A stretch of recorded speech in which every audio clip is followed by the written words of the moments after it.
자, 여러분, 오늘 본문 말씀을 가지고 제가 제목에도 담았습니다. 개처럼 벌어서 정승처럼 쓴다는 우리 옛말이 있습니다. 굉장히 좋은 뜻이었습니다. 그리고 그 당시에는 직업에 귀천이 있던 때였어요. 뭐 요즘도 귀천을 가리는 사람들이 있고 어떤 직종에 대해서 무시하는 현상들도 나타나는 것은 불행한 일입니다. 정당하게 땀 흘리고 열심히 살아가는 사람은 누구라도 존중받아야 되고 누구라도 훌륭한 삶을 살고 있는 사람이에요. 그래서 그 부분에 대한 차별이 없어야 되는데 예전에는 정말로 개처럼 취급하던 직업들이 있었고, 그래서 심지어 교회, 초기 교회는 여러분 그렇게 개처럼 취급하는 직업군이 교회 안에 들어오면 양반들이 막 반대를 했습니다. 그래서 교회가 나뉜 경향이 있다. 제가 말씀드렸잖아요. 양반 교회가 서울에 있어요. 양반들이 집단 탈당을 했어요. 교회 당에서 탈당. 그래가지고 교회를 새로 만든 교회들이 생겨났어요. 아니, 저런 녀석하고 우리가 예배 드릴 수 없다. 이런 현상들이 있었으니까. 그러니까 그런 시대에는 개같이 벌어 정승처럼 쓴다는 말이 옳습니다. 비록 개 같은 직업, 이때 개 같은이란 사람들이 멸시하는 것이지 뭐 도덕적으로 문제가 있는 게 아닙니다. 그런 경우에 그렇게 벌어서 정말 아름답게 쓸 수 있다면 귀한 일인데, 여러분 이게 신명기에 나오는 말씀의 개같이란 글자 그대로 개같이예요. 정말 개처럼 살고 건전하지 못한 직업, 이런 것들 가지고 돈부터 벌자, 그 다음에 그것 갖고 하나님께 드리면 되지 않겠냐, 아주 위험한 생각을 했던 사람들이 있기 때문에 이 말씀을 하신 거예요. 자, 오늘 본문말에 보면 이스라엘 여자 중에 말하자면 창녀가 있으면 안 된다, 남자 중에 창남이 있으면 안 된다, 이 말씀을 하세요. 이게 여러분 3500년 전에 주신 말씀인데 있었다는 뜻이고, 창세기로 거슬러 올라가도 창녀들이 있었고, 이스라엘의 거룩한 족보를 형성한 야곱의 12아들 중에 유다는요 창녀를 찾아가는 일도 생겨납니다. 여러분 이게 오래된 악습들입니다. 우리 시대 문명화됐죠. 그렇기 때문에 사람을 최고로 존중하고 인권을 이야기하고 그러는 시대지만, 과학 문명의 발달과 함께 아주 고상한 방법으로 못된 짓들을 합니다. 과학 기술을 이용해 가지고 여러분 이제는 곳곳에서 더 악한 죄악들은 더 많고 더 추한 일들을 합니다. 그리고 결국 돈을 위해서라면 무슨 짓이든 하겠다라는 사람들이 생겨나는 거예요. 교회 안에도 있기 때문에 바울 사도가 고린도 전서에 보면 교회 안에 있는 이런 성적인 부도덕한 일들을 하는 사람들에 대한 책망이 나와요. 심지어 교회 안 다니는 사람도 하지 않는 짓을 너희들이 한다, 이것 때문에 책망을 했어요. 오늘날도 다르지 않습니다. 여러분 그런 죄악들이 점점 줄어들고 있습니까? 훨씬 더 많이 늘어났잖아요. 우리가 하나님 앞에서요 거룩함, 순결함, 이거 지켜내는 것은 중요한 부분이에요. 아니 지금 어느 시대인데 설교를 고리타분하게 그런 얘기한다 그럴지 모르시겠지만 이거 얼마나 중요한 부분인지 모릅니다. 몸의 성결, 하나님이 굉장히 중요하게 다루고 있는 거예요. 그런데 여러분 이스라엘에 창기들이 있었어요. 그래서 이걸 주신 거예요. 왜 그게 생겨났을까요? 목적은 돈이에요. 돈. 바울 사도가 탐심과 우상숭배를 동일하게 봤어요. 왜 그랬을까요? 예수님이 마태복음 산상설교에서 말씀하셨어요. 하나님과 돈을 겸하여 섬길 수 없다. 무슨 얘기입니까? 돈이 되면 뭐든지 해요. 하나님이 싫어하셔도 해요. 이게 우상숭배와 같아요. 그래서 창기가 번 돈, 개 같은 자의 소득 하나님 앞에 가지고 오지 마라, 이는 가증한 것이다 라고 말할 때 가증함이란 우상숭배를 가증하게 보고 있는 거예요. 동일합니다. 돈을 위해서라면 하나님을 생각도 하지 않고 살아가는 사람들, 이게 우상숭배와 다르지 않기 때문에 어쩔 수 없이 먹고 살기 위해서, 여러분 하나님이 율법 속엔 이렇게 보장해 주셨어요. 최소한 과부라서 고아라서 굶어 죽지 않게 만드는 법이 신명기의 법이에요. 핑계 대지 마라. 돈 몇 푼 더 벌겠다고 성결함을 버리지 않도록 조심하라. 그래서 이 부분이 굉장히 중요한 법이에요. 우리들이 여러분 육체의 성결함, 정결함을 유지해 갈 수 있도록 애쓰셔야 됩니다. 더군다나 그게 돈 버는 수단이 되거나 또는 여러분 내가 그 죄악에 같이 가다면서 누군가에게 돈을 벌게 만들어 준다면 공동의 죄예요. 하나님 앞에서 그 부분을 성결하게 유지해 갈 수 있어야 된다라고 하나님께서 말씀하고 계시는 것이지요. 그래서 여러분 하나님께 드릴 수 없는 헌물, 개같이 번 돈, 창기에 번 돈 그렇게 말하고 있어요. 여러분 개라고 표현되고 있어요. 제가 아까 제목에도 그렇게 담았다고 말했지만 개같이 벌어서 정승처럼 쓴다라고 할 때 그 말은 시대적 상황 속에서 개처럼 취급받는 안타까운 직종이 있었기 때문에 생긴 일이지만 성경이 말하는 개같은 자란 정말로 개처럼 더러운 삶을 살아서 번 돈을 의미하고 있습니다. 성경이 개는요 더러운 짐승으로 그렇게 표현해 주고 있어요. 그래서 원래 개는 먹을 수가 없는 짐승이에요. 시편 22편에 보면 개들이 나를 애워쌌다라는 표현은 예수님이 십자가에서 죽으실 것에 대한 예언적 의미가 있어요. 개 같은 자들이 거룩한 예수님을 십자가에 못 박아 죽이는 것을 상징적으로 예언해 줬어요. 이사야 56장 11절에도 보면 개들은 탐욕이 심하여 족한 줄 모른다. 이게 여러분 힘을 가지고 이스라엘에서 끊임없이 못된 짓에서 자기 배를 채우는 사람들을 그렇게 비유를 했고, 잠언 26장 11절에 개가 토한 것을 도로 먹는 것처럼, 그래서 개를 더럽게 취급하면서 밀어난 자가 그렇다. 빌립보서 3장 2절에 보면 개들을 삼가고 행악하는 자들을 삼가라. 몸을 상해하는 일도 삼가라. 이거 뭐냐면 교회를 향해서 주시는 말씀인데, 개처럼 악한 짓을 하는 것들이 교회 안에 들어오지 않게 하라는 것이에요. 베드로후서 2장 22절에도 개가 토하였던 것을 도로 먹는다. 이게 바로 예수 믿는 사람들이 과거로 돌아가는 것에 대한 경고의 말씀. 거기다가 결정적으로 요한계시록 22장 15절에 보면 천국에 못 들어가는 자들, 천성 밖에 있는 자들이 누구냐? 개들과 점술과 음행하는 자, 살인자, 우상숭배하는 자, 거짓말을 좋아하거나 거짓말을 지어내는 자는 천국 밖에 있을 것이다. 충분히 이해는 하시죠? 거짓말 좋아하고 지어내는 자, 우상숭배, 살인자, 음행, 점술가. 근데 개들도 돼 있어요. 개가 천국까지 못한다, 강아지가 천국까지 못한다는 말 아닙니다. 예. 짐승은 천국 가는 게 없으니까, 죽으면 끝나니까 개 같은 삶을 살아가는 사람을 의미하고 있습니다. 그래서 여러분, 하나님께서 분명히 이 부분을 삶과 관련져서 말씀하는 거예요. 창기가 번 돈, 개 같은 자의 소득 같이 본 거예요. 결국 하나님이 말씀하셔도 그렇게 사는 사람은 여전히 있을 거예요. 창기로 살고 개같이 버는 사람들이 있는데, 그런 사람들을 막을 수는 없지만 그들이 번 돈을 성전에 가지고 오지 마라, 그 말입니다. 우리가 조심해야 돼요. 그래서 경제활동을 하면서 소득의 방법 중요합니다.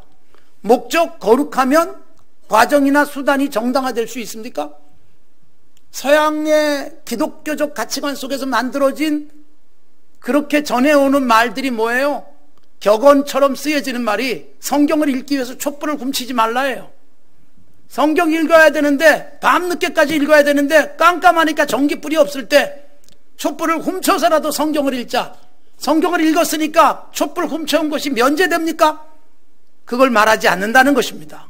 그래서 여러분, 목적이 거룩하다면 수단도 방법도 거룩해야 된다. 결코 목적이 수단을 정당화할 수 없다. 그래서 그리스도인은 과정도 정당해야 돼요. 돈 버는 과정, 내가 그 자리에 올라가는 과정도, 좋은 학교 간다 할지라도 열심히 정직하게 땀 흘려서 학교를 가야죠. 수단과 방법을 가리지 않고 그거 가지기만 하면 되고 올라가기만 하고 그리고 내 주머니를 채우기만 하면 되는 것은 그건 악입니다. 죄예요, 죄. 그래서 하나님께서 말씀하시는 거예요. 정직한 노동, 땀 흘림, 이 가치를 말씀하시잖아요. 진정한 가치가 뭘까요? 얼마를 벌었느냐가 가치가 아니에요. 수입이 적더라도 어떤 방법으로 벌었느냐, 그게 가치예요. 그건 이미 가치관이 건강한 사람이 할 수 있는 일이기 때문에, 내가 굉장히 많은 수입을 올릴 수 있음에도 불구하고 그거는 하나님이 기뻐하지 않는 거야 라고 걸러낼 수 있고 수입이 반토막이 나더라도 개처럼 살지 않을 수 있는 삶의 자세, 이게 가치죠. 더 나아가면 그렇게 해서 주어진 돈을 하나님이 기뻐하시는 대로 제대로 쓸 수 있을 때 가치 있는 삶이 되는 겁니다.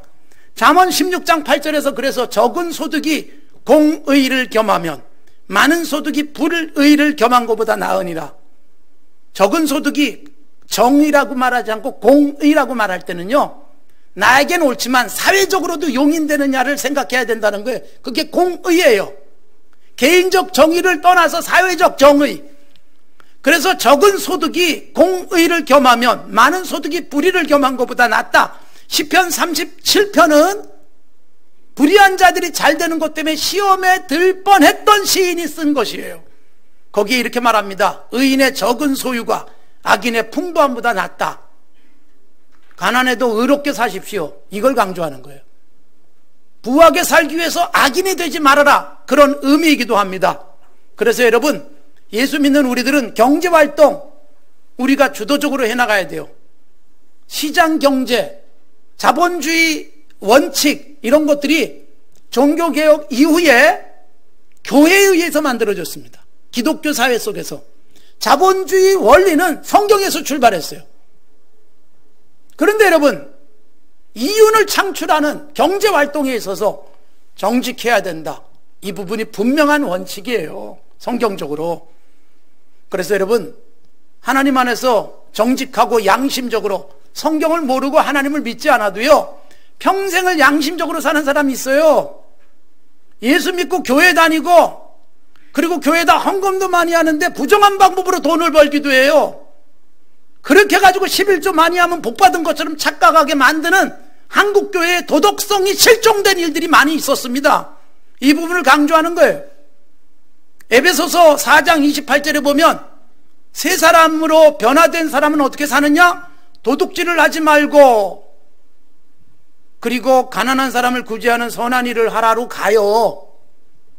자, 보세요. 도둑놈이 도둑질을 안 하는 것은 굉장한 변화지요. 근데 그걸로 끝나면 안 된다는 거예요. 여기서 누군가를 구제하는 착한 일까지 해야 돼요.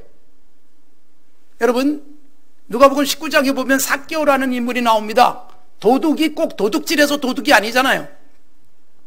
정당하게 세금을 징수하는 자리에 있지만 세금을 부당하게 받아서 자기 주머니 채우는 일들이 당시 세리들의 일반적인 모습이었기 때문에 당시 사회적으로 세리, 죄인, 동의어로 사용되었습니다. 세리와 죄인들, 복음서에도 계속 그렇게 나오고 있는 거예요. 세리 중에 회개한 세리, 삭개오라는 세리가 나와요.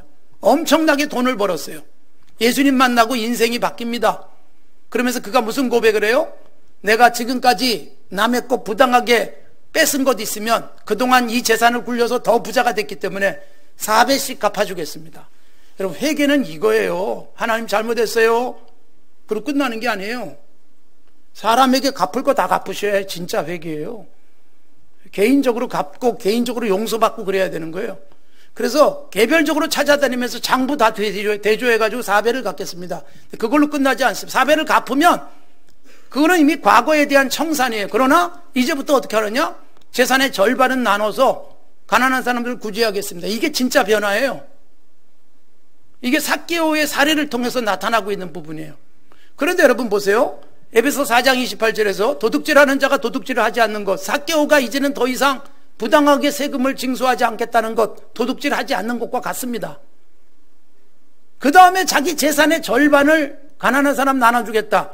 에베소 4장 28절에 나오는 선한 일을 하는 것입니다. 그런데 에베소 4장 28절에 이렇게 되어 있어요. 구제할 것이 있도록 선한 일을 해야 되는데 무엇을 통해서 하느냐? 자기 손으로 수고하여. 중요한 방법이에요. 내 손이 수고를 해야 됩니다. 수고하지 않고 얻거나 수고하지 않고 이루려고 하는 것처럼 위험한 일은 없습니다. 하나님이 절대로 용납하지 않습니다. 내 손으로 수고해서 정상적 경제활동을 통해서 이윤을 얻고 그리고 그것을 가치 있게 쓰는 것, 이게 바로 거룩함이에요. 직업, 콜링이라고 말씀드렸어요. 소명이에요. 하나님의 소명. 영어 단어에서 소명, 콜링, 직업이라는 의미가 있고, 이건 목사의 콜링만이 아니에요. 모든 직종의 콜링이고, 보케이션이라는 영어 단어도 하나님의 목소리가 그 속에 담겨있는 접두어가 붙어 있어요. 직업도 하나님의 부르심이다 라는 게 기독교적 가치관 속에서 만들어진 단어들입니다. 그러니까 하나님이 나를 부르신 그 자리에서 정직하게 부지런히 살고, 그리고 그걸 통해서 얻어진 이윤을 아름답게 쓰면 그게 바로 성직입니다. 그게 바로 거룩한 삶이라는 것을 의미하고 있습니다. 그래서 여러분, 그리스도인은 부지런히 살아야 돼요. 게으르면 악입니다. 마태복음 20장에서 예수님이 말씀하셨듯이 달란트 비유에 나와요. 나쁜 짓을 전혀 하지 않았어요. 그냥 아무것도 안 했어요. 주인에게 손해를 끼치지도 않았어요. 아무것도 안 했는데 주인이 뭐라고 평가해요? 이 게으른 녀석아가 아니에요. 악하고 게으른 종아. 아무것도 하지 않으면 악이에요. 선을 행할 줄 알고도 행치 아니하면 죄다. 이게 성경적 원리예요. 여러분, 아무것도 하지 않은 날은 죄진 거예요. 그 생각하셔야 돼요. 나는 오늘 아무것도 안 했. 물론 몸이 피곤해서 쉬어야 될 날이 있어요. 그 쉼은 내일의 창조적인 활동을 위한 에너지 축적이기 때문에 그건 선이에요. 쉼의 목적 자체가 아름답기 때문에. 그러나 게으름 때문에 아무것도 하지 않고 일할 수 있는데도 하지 않는 것은 악입니다. 게으름 하나님이 정죄하세요. 부지런해야 돼요. 근면해야 돼요. 땀 흘려야 먹는 게 하나님의 원리예요. 그런데 여러분, 방법이 정당해야 된다는 거예요.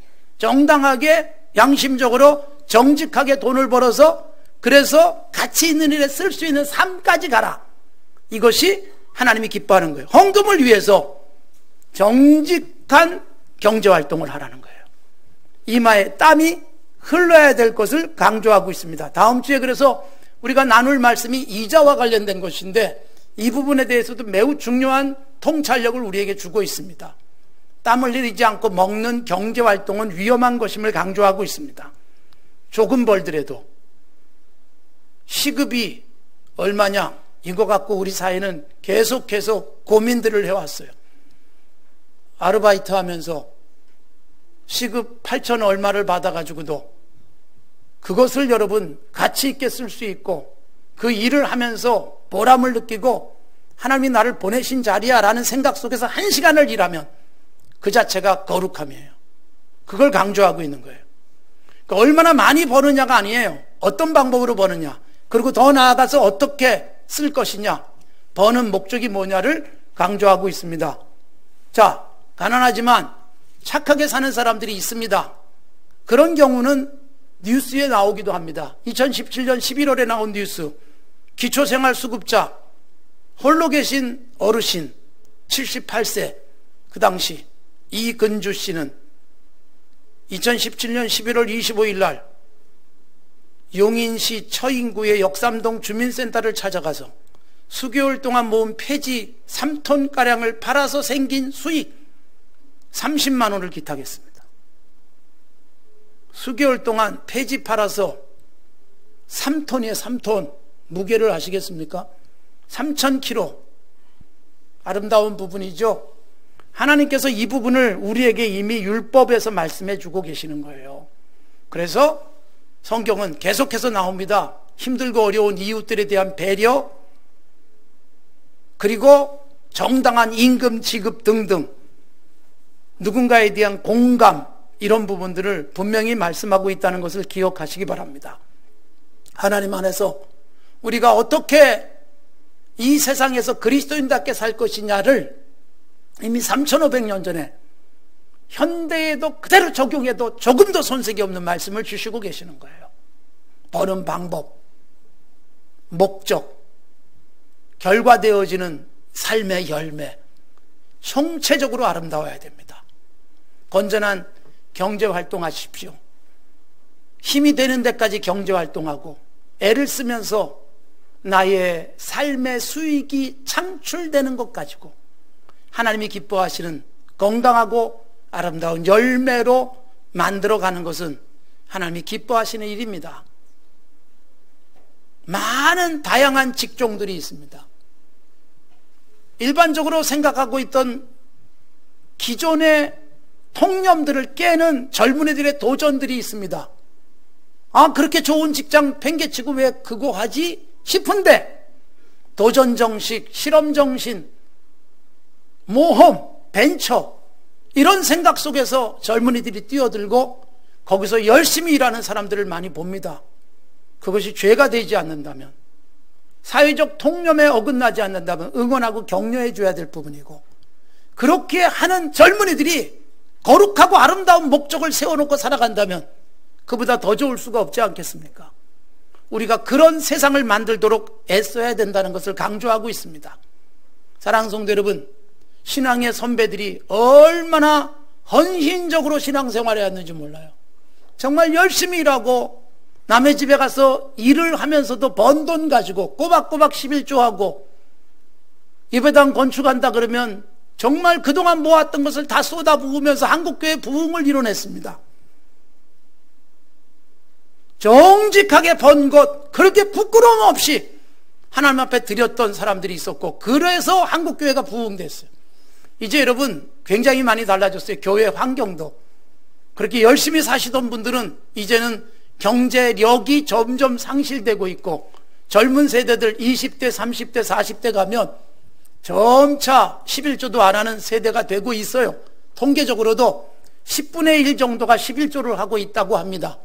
그래서 교회도 건강한 가치를 공유하고 함께 힘을 모으는데 점점 약화되고 있기 때문에 앞으로 한국교회 선교사 파송 점점 어려워질 것이다.